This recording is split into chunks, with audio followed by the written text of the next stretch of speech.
अख्तर अली ईमान ही ने बता दिया आपको कि कैसे चार तो भाग गए, बंदरों की तरह दीवार कूद कर भाग गए।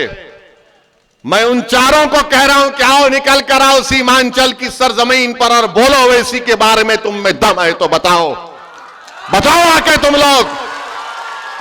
और हद तो यह हो गई, यहां के जो विधायक हैं, यहां के जिसको आप और हमने उनके लिए बड़ी मेहनत की, आपने क्या क्या किया अल्लाह ही जानते हैं। वो क्या किए, तेजस्वी से दौलत लिए, दुबई में होटल खोले, दुबई में होटल खोले। होटल का नाम क्या लिखा, हैदराबादी बिरयानी। चलो शुक्रिया आजाद, कम से कम तुमने हैदराबाद को याद तो किया अपना जमीर बेचकर। बेईमानों की आवाज को सुना जाएगा मगर अख्तर उल ईमान की आवाज को नहीं सुना जाएगा। जो अपना जमीर बेचने के लिए तैयार हो जाएंगे उनको अपना रखीब बनाया जाएगा, मगर जो कहेगा कि मैं अपने गिरेबान के तार बेचने के लिए तैयार नहीं हूं, मैं सीमांचल के गरीब और मजलूमों के इंसाफ की लड़ाई लड़ता रहूंगा, तो उस आवाज को बर्दाश्त नहीं किया जाएगा। जो गरीबों और मजलूमों की हक की आवाज, उनके हक की आवाज को उठाएगा, उसको बर्दाश्त नहीं किया जाएगा। किसकी आवाज को बर्दाश्त किया जाएगा, जो इन अगियारों की चौखट पर जाकर अपना ईमान बेच देते हैं, जो अपने चेहरों को और अपने सरों को झुका देते हैं, जो बिकने के लिए तैयार है, जो नहीं बिकने। अख्तर उल ईमान जब बोलते हैं तो बिहार की असेंबली के हर फर्द कान लगाकर सुनता है कि अख्तर उल ईमान क्या बोल रहा है। मैं आपको बताना चाह रहा हूं, मुझे भी बड़ी तकलीफ है, आपको भी बड़ी तकलीफ है कि आपने हमारे 5 विधायक को कामयाब किया, जिसको नीतीश कुमार और तेजस्वी यादव ने चारों को खरीद लिया। क्यों खरीदा उनको? क्योंकि वो नहीं चाहते थे कि कोचा दामन हो या सीमांचल की सरजमीन हो, यहां पर तुम्हारी आवाज उठे। वो कभी भी इस आवाज को बर्दाश्त नहीं करेंगे। हां, यादवों की आवाज को बर्दाश्त किया जाएगा, कुर्मियों की आवाज को बर्दाश्त किया जाएगा, भूमिहार की आवाज को बर्दाश्त किया जाएगा, ब्राह्मणों की आवाज को बर्दाश्त किया जाएगा, अपर कास्ट की आवाज को बर्दाश्त किया जाएगा, मगर पूरे बिहार में और खास तौर से सीमांचल में किसी एक आवाज को कभी बर्दाश्त नहीं किया जाएगा। वो आवाज होगी अख्तर उल ईमान की। बेईमानों की आवाज को सुना जाएगा मगर अख्तर उल ईमान की आवाज को नहीं सुना जाएगा।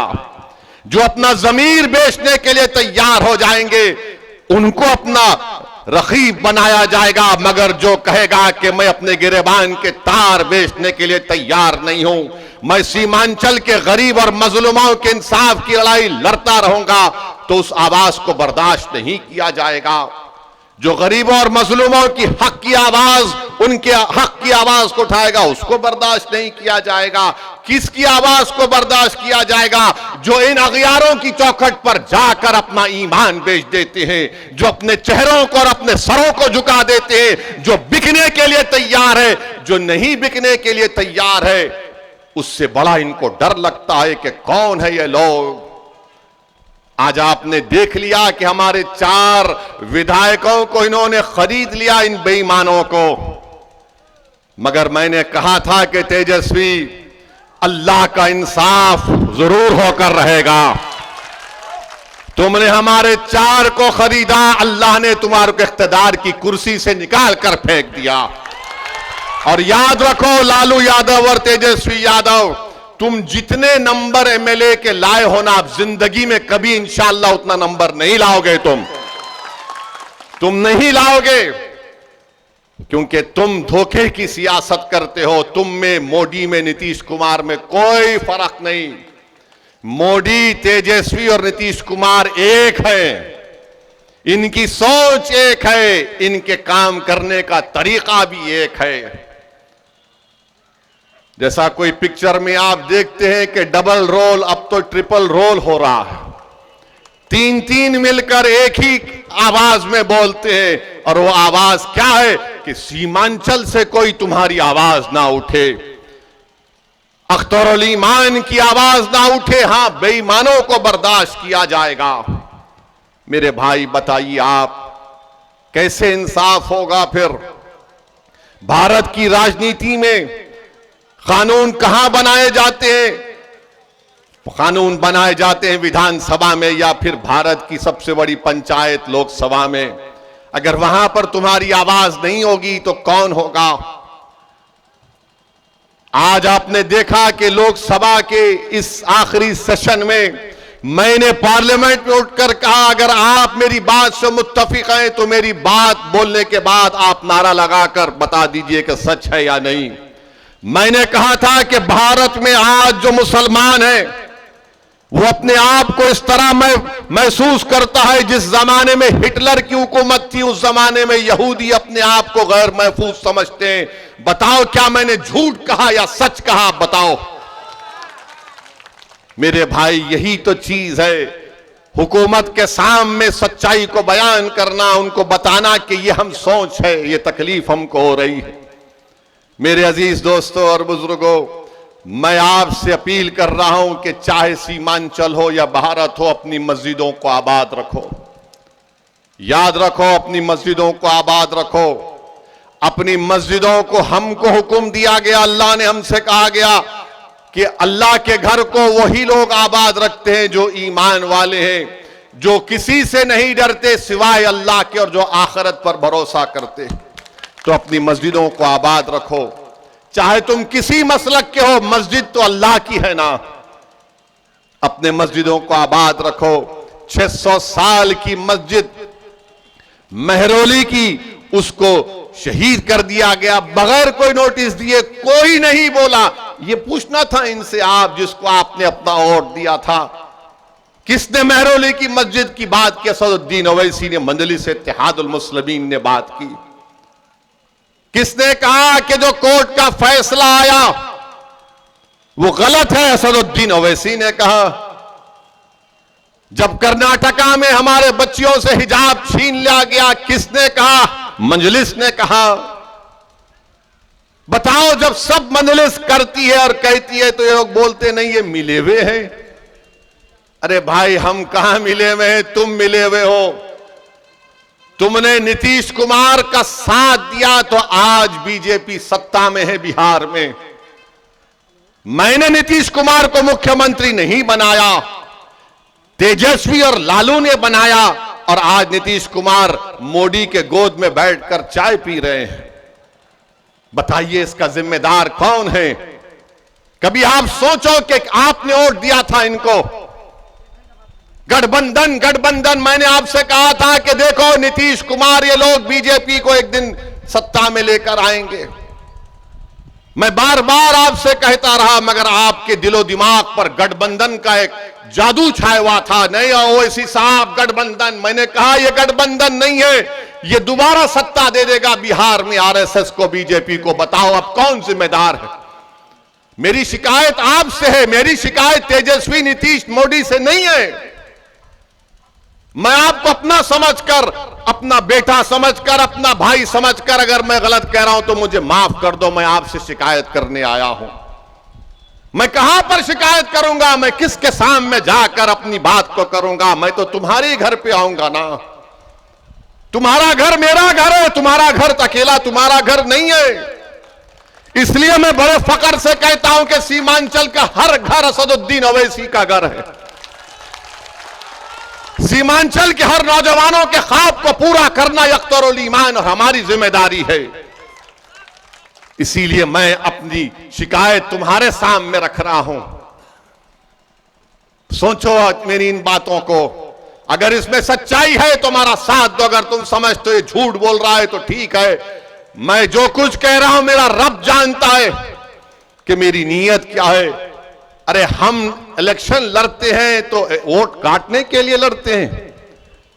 आज आपने देखा, आज मीडिया वाले हमको बता रहे थे, हमारे दोस्त, कि लालू यादव ने कहा कि अभी भी हमारे दरवाजे नीतीशवा के लिए खुले हुए हैं।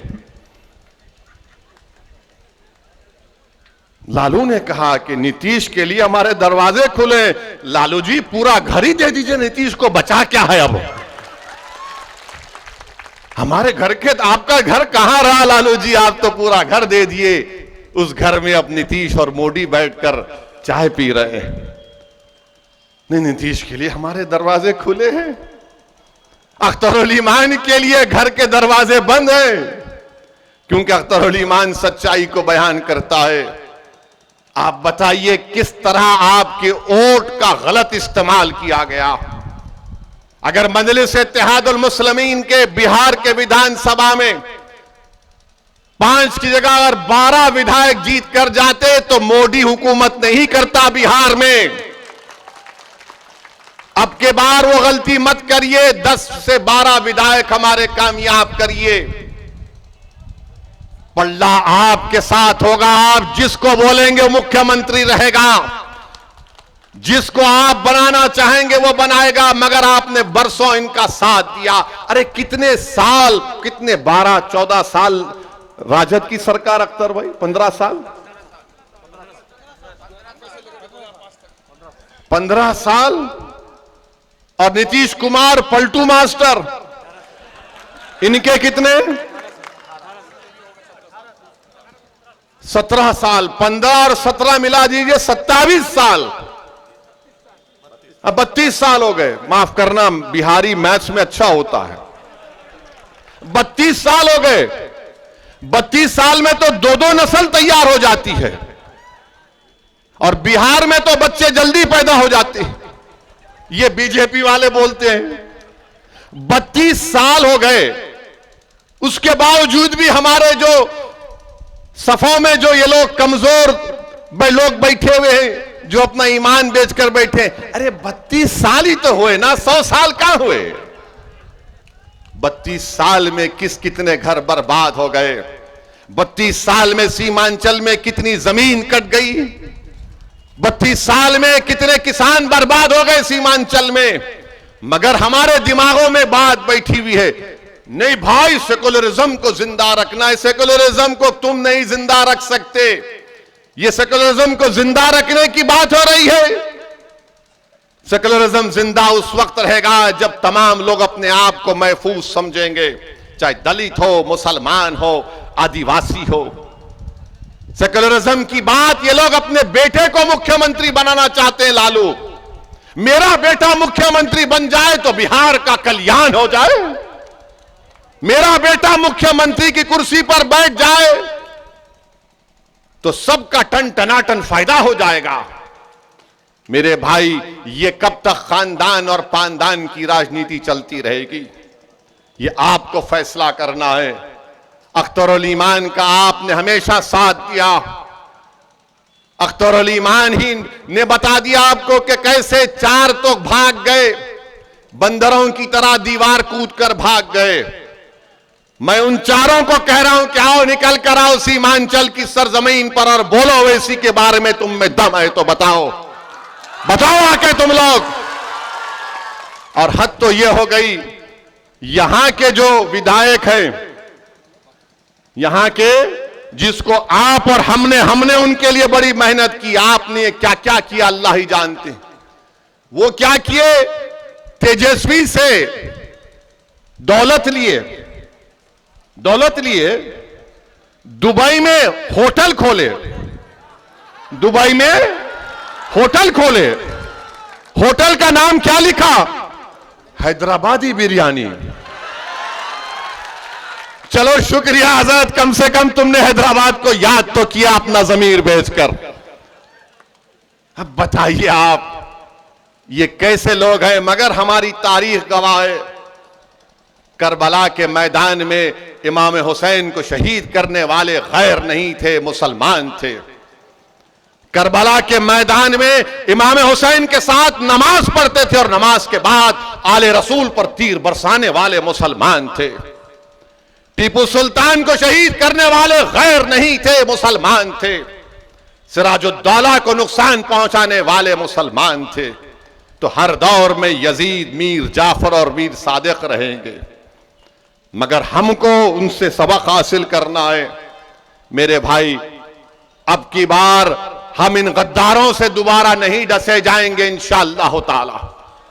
मुझे यकीन है कि आप ये नीतीश कुमार और तेजस्वी यादव ने अपने इख्तिदार के नशे में, गुरूर में और इख्तिदार की दौलत का गलत इस्तेमाल करके उन्हें सीमांचल की आवाज को खत्म करने की कोशिश की।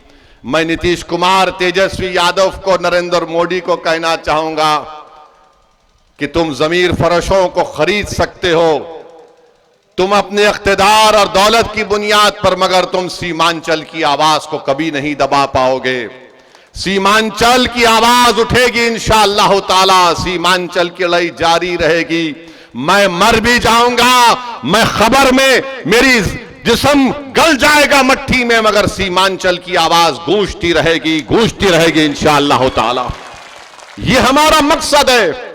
हम कोई राजनीति सिर्फ सत्ता में या इख्तिदार की कुर्सियों पर बैठने के लिए नहीं करते। हम सत्ता या राजनीति इसलिए करते हैं ताकि आपका फायदा हो सके, मजलूमों को इंसाफ मिल सके। और आपकी आवाज, ये सिर्फ किशनगंज की पार्लियामेंट की सीट, सिर्फ सीमांचल की आवाम की आवाज नहीं है, ये भारत के 100 करोड़ गरीब और मजलूम आवाम की एक आवाज भी है, जो बड़ी नजरों से देख रही है कि अब के बार किशनगंज से कौन जीत कर आएगा, जो बड़ी उम्मीद लगा कर बैठे हुए हैं कि कौन हमारी मस्जिदों की हिफाजत की आवाज उठाएगा, कौन शरीयत मोहम्मदी सल्लल्लाहु अलैहि वसल्लम की हिफाजत की आवाज उठाएगा, कौन ना सिर्फ सीमांचल की लड़ाई लड़ेगा बल्कि जो मजलूम जेलों में सड़ रहे हैं उनकी रिहाई की बात करेगा, कौन इस अंधेरे का खात्मा करेगा जो हमको तबाह और बर्बाद करना चाहता है। तो मेरे अजीज दोस्तों और बुजुर्गों, मेरी आपसे एक ही गुजारिश है कि लोकसभा के चुनाव में आप अख्तरुल ईमान साहब को अपने वोट देकर यहां पर उनको कामयाब करिए। और इंशाअल्लाह ताला मुझे यकीन है कि हैदराबाद और औरंगाबाद और किशनगंज और दूसरे मुकामात पर हम अभी फैसला नहीं किए, हम फैसला करेंगे। अब की बार भारत की लोकसभा में असदुद्दीन ओवैसी, इम्तियाज जलील और अख्तरुल ईमान और दीगर लोग इंशाअल्लाह जीत कर जाएंगे।